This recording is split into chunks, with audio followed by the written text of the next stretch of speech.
Welcome back, everyone. Today we are getting into a chapter of Scripture that is just, well, it's a genuine masterclass in how God handles transition, protection, and really setting boundaries. We're looking at Genesis chapter 31. We are. And for this, we're leaning heavily on a really meticulous study put together by the UNFIJ in Jesus team.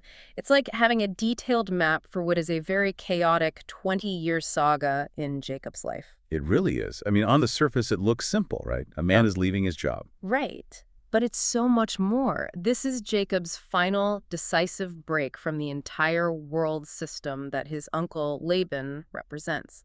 Think about it. He's been exploited for 2 full decades. 20 years. 20 years. But because of God's sovereign blessing, he's now leaving as an immensely wealthy man. And that success, well, it hasn't brought peace. No, it just triggered the complete opposite. It's triggered massive envy and hostility. Exactly. So our mission today, using this excellent framework from the You Need Faith in Jesus team, is to unpack this historical moment and pull out these profound, timeless principles. We're talking about separation, divine vindication, and what practical obedience looks like. We're basically watching God himself guide his servant out of a kind of bondage and into his destiny. That's the perfect way to put it. Okay, let's get into it. This is a journey that's really defined by divine instruction, a lot of human fear, and ultimately God's justice. So let's start with section 1, the shifting atmosphere and the call to obedience. That's Genesis 31, verses 1 through 16. A great place to start. The friction is immediate. It is. The narrative opens right away in verse 1 with this tension. Jacob is successful. And success, especially God-given success, it never goes unnoticed in a carnal environment, does it? Never. Let's read what's happening in Laban's house, Genesis 31.1 KJV.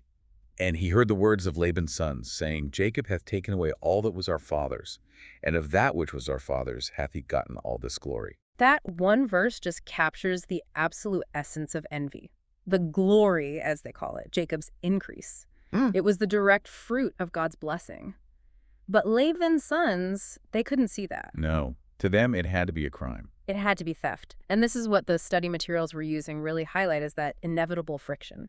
When God's blessing is on a believer, it creates such a stark contrast that the carnal mind just can't tolerate it. It has to explain it away as something illicit. It's a total failure of spiritual perception, isn't it? Yeah. They see the physical result, the wealth, but they are completely blind to the divine hand that orchestrated the whole thing. Precisely. And this is where the You Need Faith in Jesus team gives us that crucial cross-reference on the nature of envy itself. They point us to Proverbs 27.4 KJV. Wrath is cruel and anger is outrageous, but who is able to stand before envy? That's powerful. Wrath and anger can flare up and burn out, but envy. Envy is a deep, consuming fire. It's a resentment that's almost impossible to fight with logic. You simply can't negotiate with it because, at its core, it denies the reality of God's favor on someone else. And that denial just warps their entire worldview. They're denying the truth that we see in Proverbs 10.22 KJV, which says, the blessing of the Lord, it maketh rich, and he addeth no sorrow with it. Jacob's enrichment was meant to be sorrow-free for him, but for Laban's greedy house, it brought nothing but outrage. And that resentment leads us straight to the next point. Jacob's awareness, he didn't wait for things to explode. He was spiritually sensitive. He was. Verse 2 tells us, Genesis 31.2 KJV, and Jacob beheld the countenance of Laban, and behold, it was not toward him as before. The whole atmosphere just shifted, and Jacob could feel it. The look on Laban's face was just the outward sign of an inward hardening of his heart. And that is a huge lesson for us on spiritual sensitivity. The study materials call this a critical gift of the Spirit. Jacob didn't need a shouting match, he saw a look. Right. Laban's change of countenance was the spiritual barometer. It signaled an approaching storm. And that ability for you listening to discern a hostile spiritual climate, that's what prepares you for a transition. It makes me think of other figures in the Bible. The sources draw this really powerful parallel with David. Yes, with Saul. Exactly. Once God's favor was clearly on David, Saul's reaction was instant and it was visible. 1 Samuel 18.9 KJV says, Saul eyed David from that day and forward. The hostility isn't always a big blow-up. Sometimes it's just a chill in the air.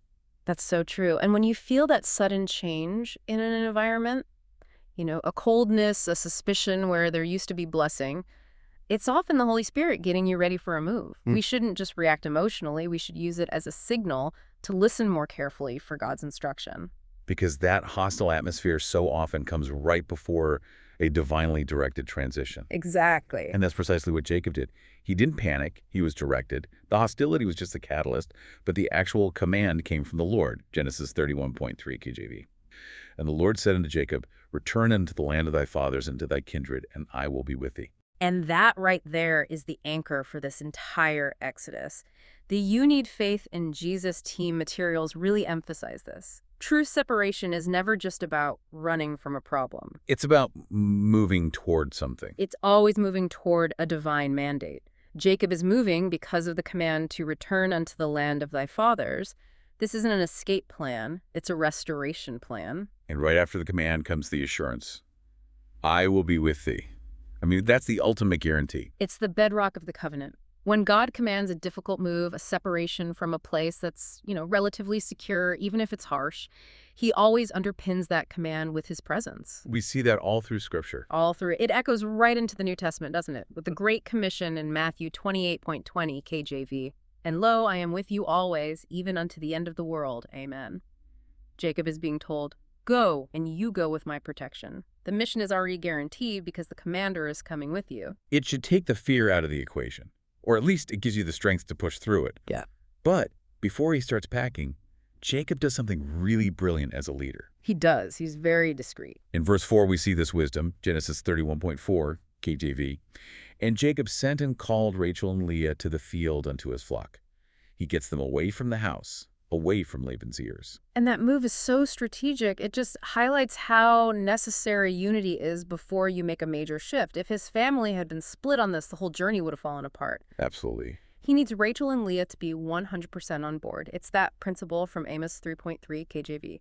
Can two walk together except they be agreed? He's building a unified front before the pursuit even begins. And to get that unity, he starts with his own testimony. He contrasts Laban's inconsistency with God's faithfulness, verse 5, Genesis 31.5 KJV, and said unto them, I see your father's countenance, that it is not toward me as before, but the God of my father hath been with me. And that's the spiritual anchor for his family. He doesn't start with the threats or the money. He starts with God's faithfulness. He's saying, look, Laban failed us, but the covenant God of Abraham and Isaac, he has been steadfast. He's teaching them to put their confidence in God, not in his own cleverness. Exactly. It's the same kind of confidence Paul expresses in 2 Timothy 4.617 KJV when he says, notwithstanding, the Lord stood with me and strengthened me. It's all about God's presence. And then he backs this up with his own integrity. Verse 6, Genesis 31.6 KJV. And you know that with all my power I have served your father. He's basically establishing his moral right to leave. Integrity is the foundation. He's declaring a clear conscience. He's saying, despite the corruption I was under, I worked diligently. He's living out the spirit of that New Testament command in Colossians 3.23 KJV. And whatsoever ye do, do it heartily, as to the Lord, and not unto men. And that honest service is the direct counter-evidence to the claim of theft from Laban's sons. His wealth wasn't stolen. It was the reward for diligence under God's hand. And now we finally get the number we were all wondering about regarding Laban's scheming. Verse 7, Genesis 31.7 KJV. And your father hath deceived me, and changed my wages 10 times, but God suffered him not to hurt me. 10 times. 10 times. That number signifies a complete, persistent, relentless campaign of manipulation. This is the human scheme at full throttle. Laban just kept changing the contract to line his own pockets. But the profound lesson here is that God's sovereignty just completely overrides all of that. It completely overrides it. And our study materials really drill down on this. Laban could change the wages 10 times, but he could not get past the hedge of protection God had placed around Jacob. That's the key phrase right there. God suffered him not to hurt me. It's just like the story of Job, isn't it? Where Satan himself has to admit he can't touch Job until God removes that barrier. Yes. Job 1.10 KJV. Hast not thou made an hedge about him and about his house and about all that he hath on every side? God's protection is the real safety net. It's the ultimate guarantee. It is. It gives such practical application to that promise in Isaiah 54.1 KJV that no weapon that is formed against thee shall prosper.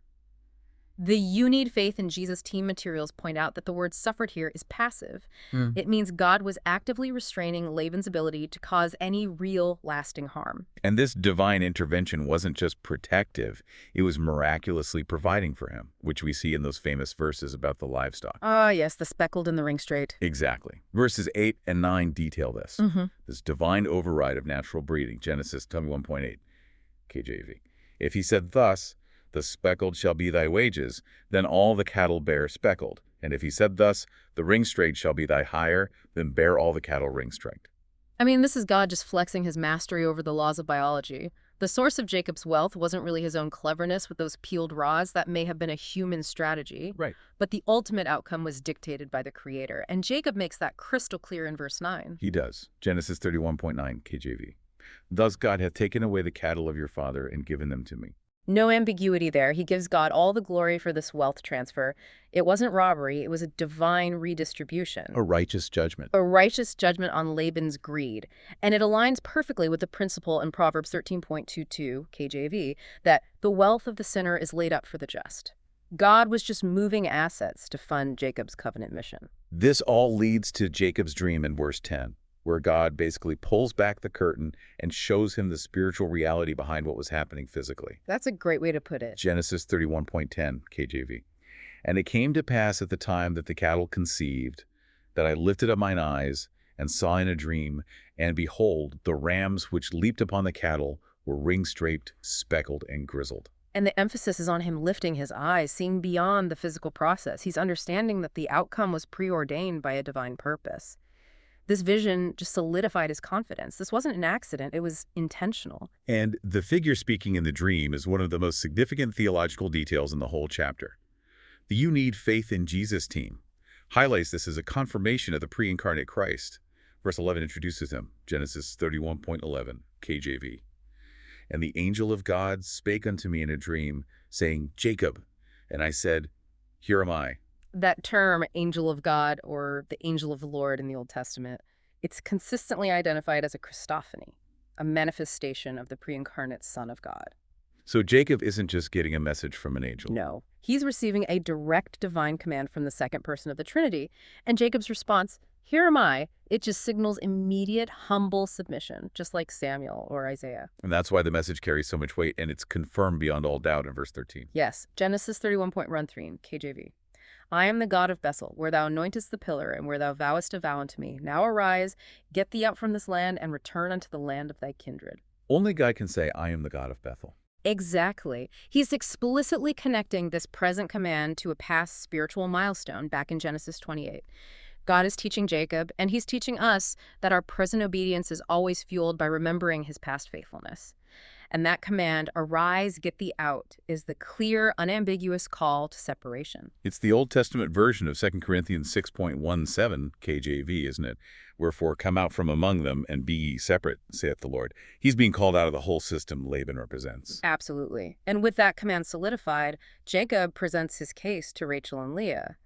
And their response, it's just beautiful spiritual alignment. They recognize the tragic truth of their situation in verse 15. Genesis 31:15 KJV. Are we not counted of him strangers? For he hath sold us, and hath quite devoured also our money. They finally see it. They are just commodities to their own father, strangers in their own house.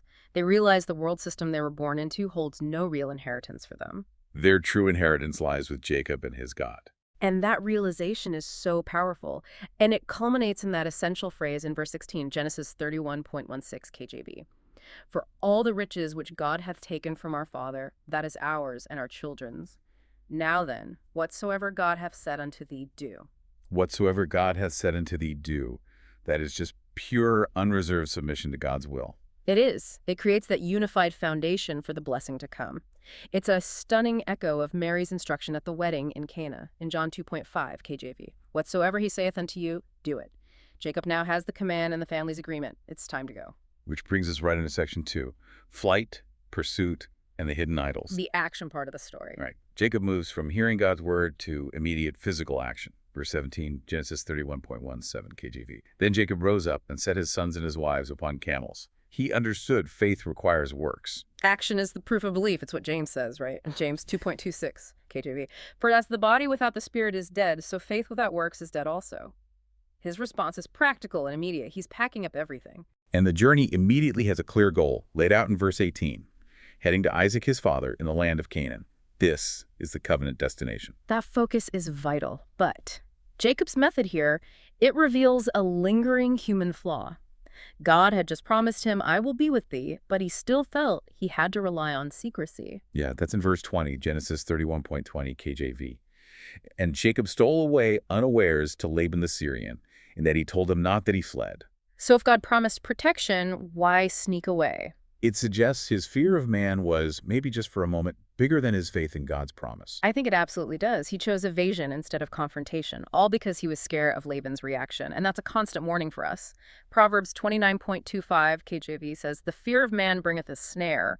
Jacob's choice to flee in secret is the very thing that guarantees the hostile pursuit that follows. It's a good reminder that even a God-directed action can be kind of marred by our own fear and lead to unnecessary conflict. Well said. But despite the flawed method, verse 21 shows he is absolutely committed. Genesis 31.21 KJV. So he fled with all that he had, and he rose up and passed over the river and set his face toward the Mount Gilead. Crossing that river, setting his face, that's the point of no return. It is. It's that final break. Just like Christ later steadfastly set his face to go to Jerusalem, Jacob is showing that same resolute commitment to the promised land. He's all in. But before the pursuit even starts, we have to talk about one of the most shocking moments of spiritual compromise, hidden right here in verse 19. Oh, this is a big one. It is, Genesis 31.100 KJV. And Laban went to shear his sheep, and Rachel had stolen the images that were her father's. The images, the teraphim.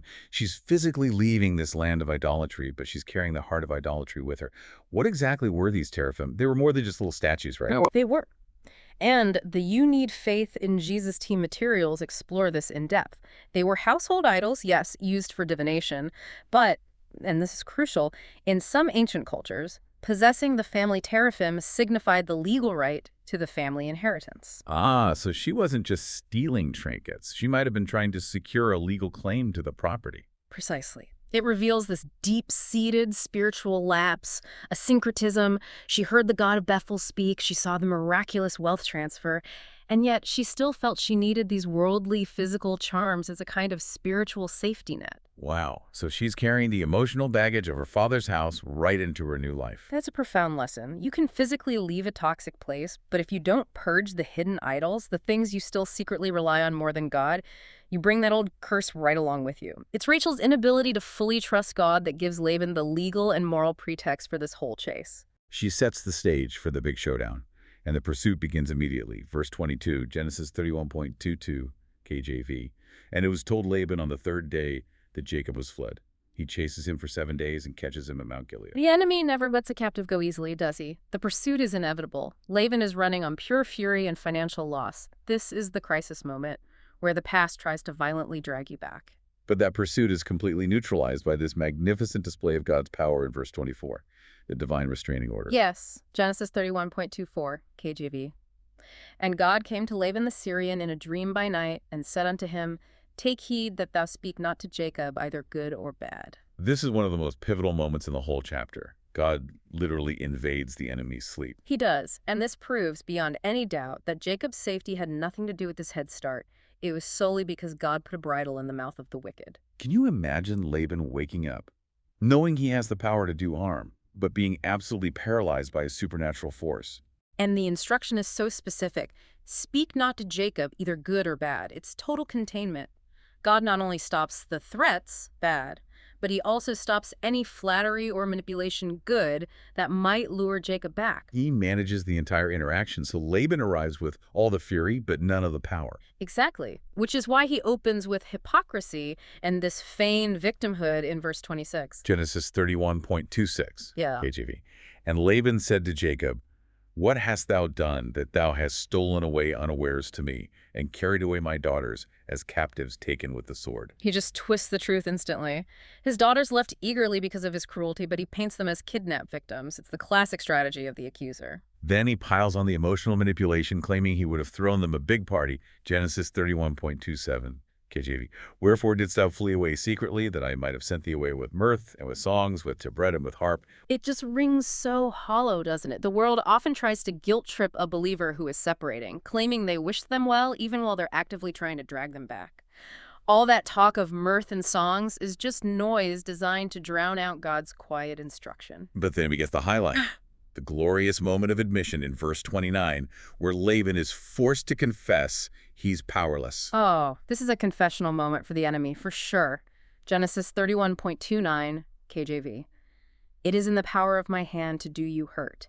But the God of your father spake unto me yesternight, saying, Take thou heed that thou speak not to Jacob either good or bad. He starts with the boast, I could have hurt you. But he has to finish the sentence by admitting why he can't.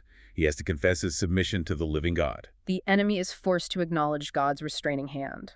And the You Need Faith in Jesus team notes emphasize this. This statement alone confirms the absolute protection God gives his people.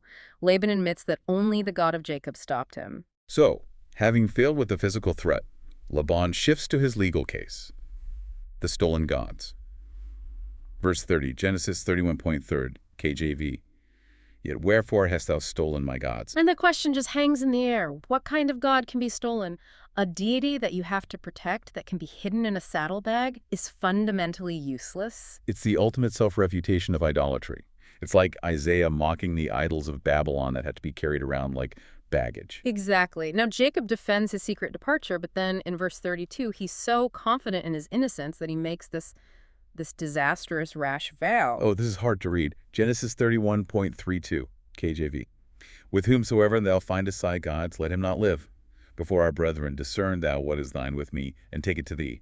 For Jacob knew not that Rachel had stolen them. He makes a death curse without knowing all the facts. And this is such a massive warning, which the Need Faith in Jesus team connects directly to the power of the tongue. Death and life are in the power of the tongue. That's the one. Proverbs 18.21, KJV.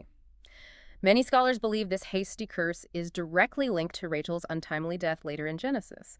It just shows the profound seriousness of our words. So Laban starts this invasive search. Through Jacob's tent, Leah's tent, the maidservant's tent. He's desperate for proof, but then he gets to Rachel's tent, and we see the high point of the chapter's satire. Genesis 31.34, KJV. Now Rachel had taken the images and put them in the camel's furniture and sat upon them. And Laban searched all the tent, but found them not. She hides the gods in the saddle and then sits on them. She physically demonstrates their utter powerlessness. The objects that were supposed to bring her security are literally reduced to baggage, and then she completes the deception in verse 35. Genesis 31.35, KJV. And she said to her father, Let it not displease my lord that I cannot rise up before thee, for the custom of women is upon me. And he searched, but found not the images. The irony is just devastating. The idols are saved by a lie about ceremonial uncleanness. Laban comes up empty, and Jacob is, at least for the moment, publicly vindicated. And that failure is the trigger that allows Jacob to finally unleash 20 years of righteous frustration. Yes, and that brings us to section 3. Vindication, confrontation, and the covenant of separation. Laban has found nothing. And Jacob, after enduring the chase and the humiliating search, he just turns the tables. Verse 36 begins his counterattack. Genesis 31.36, KJV. And Jacob was wroth and chid with Laban. And Jacob answered and said to Laban, What is my trespass? What is my sin that thou hast so hotly pursued after me? He chid Laban. That's a powerful word, a strong rebuke. This is the righteous indignation of a man who has been exploited for decades, falsely accused, and now he knows his conscience is clear. His boldness flows directly from that failed search. And he demands evidence. Verse 37, Genesis 31.37 KJV. Whereas thou hast searched all my stuff, what hast thou found of all thy household stuff? Set it here before my brethren, thy brethren, that they may judge betwixt us both. He wants transparency, public judgment. He does. And then he launches into this detailed account of his service, showing his faithfulness in suffering. And this isn't Jacob boasting. This is him setting the record straight. He talks about his diligence. But verse 39 shows this exceptional level of personal sacrifice. Genesis 31.39 KJV. That which was torn of beasts I brought not unto thee. I bear the loss of it. Of my hand didst thou require it, whether stolen by day or stolen by night. And that's a crucial detail. Under the law, later codified in Exodus, a shepherd was not responsible for an animal killed by a wild beast if he brought proof. Right, the carcass. The carcass. But Jacob says, I bear the loss. He absorbed Laban's costs. Even when he was innocent, he went above and beyond. That really shows a level of exploitation. And then the physical hardship he endured in verse 40 is just as astonishing. Genesis 31.40 KJV. Thus I was. In the day the drought consumed me, and the frost by night, and my sleep departed from mine eyes. Scorching heat, freezing cold, sleeplessness for 20 years. This mirrors the kind of afflictions the Apostle Paul later lists in 2 Corinthians 11.27 KJV. It's the cost of faithful service under an unrighteous master. So after summarizing the 20 years, he delivers the theological climax in verse 42. This is his moment of faith. He brings God right into the middle of the confrontation as the supreme judge, Genesis 31.42 KJV. Except the God of my father, the God of Abraham, and the fear of Isaac had been with me. Surely thou hadst set me away now empty. God hath seen mine affliction and labor of my hands, and rebuked thee yesternight. He gives God all the credit for his survival and his wealth. And that phrase, the fear of Isaac, is so unique. It's a powerful title for God, isn't it? It emphasizes his reverential, awesome nature. And Jacob's conclusion is irrefutable. God saw my suffering, and he issued the rebuke to you, Laban, in the dream. The case is closed. Justice belongs to the Lord. And Laban is just. He's totally defeated. But even in retreat, he's so possessive. Verse 43, Genesis 31.43, KJV. These daughters are my daughters, and these children are my children, and these cattle are my cattle, and all that thou seest is mine. He's still emotionally claiming ownership of everything. But the key phrase is his confession of impotence. And what can I do? The enemy might claim ownership, but if God has set a boundary, he's powerless. So Laban, resign, proposes a covenant. A non-aggression pact. And this becomes the formal boundary between the covenant line of Jacob and the world system of Laban. Jacob sets up a stone pillar, they pile up a heap of stones, and they eat a meal together to ratify it. That act formalizes the break, but it also fulfills that New Testament idea of living peaceably with all men as much as it's possible. And the linguistic separation in verse 47 is such a clear sign of Jacob reclaiming his identity. Genesis 31.47, KJV. And Laban called it Jagar-Sahadutha, but Jacob called it Galeed. Both names mean heap of witness. But Laban uses Aramaic, his regional language, and Jacob uses Hebrew, the language of the covenant. The separation is now physical, cultural, linguistic, and spiritual. Which brings us to that often misunderstood phrase, the Mizpah benediction in verse 49, Genesis 31.49 KJV. And Mizpah, for he said, the Lord watch between me and thee when we are absent one from another. And this is where the You Need Faith in Jesus team materials are so helpful. They correct the modern sentimental view of this. This was not a sweet farewell. Not a thinking of you kind of thing. Not at all. It was a contractual declaration that God would be the enforcer of the boundary. It was Laban saying, the Lord has to police us because I don't trust you and you don't trust me. It's a promise of accountability. Wow. And the covenant is sealed with the ultimate boundary line in verse 52, Genesis 31.52 KJV. This heat be witness, that I will not pass over this heat to thee, and that thou shalt not pass over this heat and this pillar unto me for harm. This is the final, non-negotiable line. Jacob is now secure. And even in the final verses, the theological difference is so stark. Laban's syncretism continues. Genesis 31.53, KJV. The God of Abraham and the God of Nahor, the God of their father, judge betwixt us. And Jacob sware by the fear of his father Isaac. Laban mixes the true God of Abraham with the pagan gods of his relatives. But Jacob maintains his theological purity. He swears only by the one true God. He then sanctifies the whole thing with a sacrifice. An act of worship to the true God, confirming the covenant's seriousness. And the chapter closes with that final physical departure in verse 55, Genesis 31.55 KJV. And early in the morning, Laban departed and returned unto his place. Laban returns unto his place, back to his world, his idols, his system. He's contained, and Jacob, now free and vindicated, is ready to move forward into his destiny. The separation is complete. Okay, so after that exhaustive walkthrough built on this great study from the You Need Faith in Jesus team, what are the big theological takeaways, the things we can really hold on to?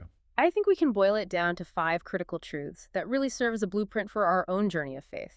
Okay, let's synthesize those. First, and maybe most importantly, is the unwavering principle of divine providence and protection. God actively restrains the wicked.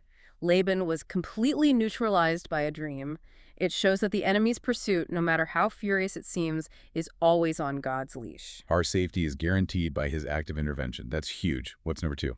Second, we saw the Trinity in the Old Testament. The angel of God in verses 11 and 13 explicitly calls himself the God of Bethel.